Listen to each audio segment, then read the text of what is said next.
Yeah, absolutely. Hi, guys. The hustle and bustle of the holiday season is certainly in full swing here at Bradley International Airport. If you take a look behind me here, you can see foot traffic is starting to pick up. And we've been talking to passengers here all day long. I was speaking with a lady earlier who told me she's one of 8 siblings. And the past couple of years, she hasn't been able to see her family because of COVID. This is the first year they're able to gather together. She's hoping that the weather is going to hold off just long enough to be able to catch her flight. But it's not just planes, of course. So let's begin our story on the road. On top of the stress from the holiday season itself, now you got the storm coming in, so that's an additional, something else to worry about. Clara Bustamonte was supposed to be one of the more than 883,000 Connecticut residents traveling by car this holiday weekend. I wanted to go somewhere, but because of the weather and everything else, I'm just going to stay home.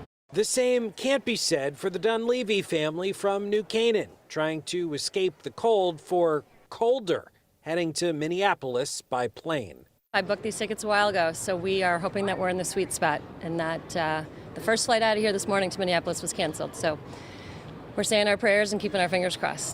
What's your plan B, just in case? I don't know. The concourse at Bradley Airport was bustling, but perhaps not as busy as expected, with the arrival and departure board looking more like a game of roulette.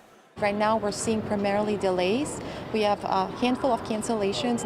Naturally that could change any minute, which is why we're encouraging passengers really to stay in close contact with their airlines.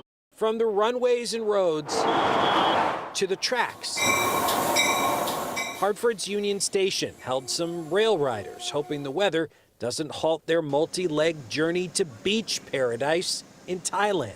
I think it happens every year, and last year around this time there was a storm and I was able to fly away.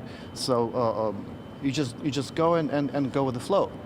If it works, it works. If it doesn't, then. AAA predicts more than 1 million Connecticut residents will be traveling for the holidays, 87% by car, 11% through the air, and nearly 3% by train, bus, or ship. That's almost back to pre-pandemic levels.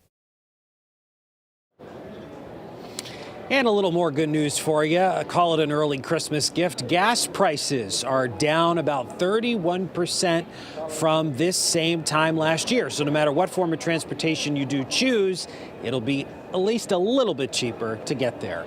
We're live here from Bradley International Airport in Windsor Locks. Matt Caron, Fox 61 News.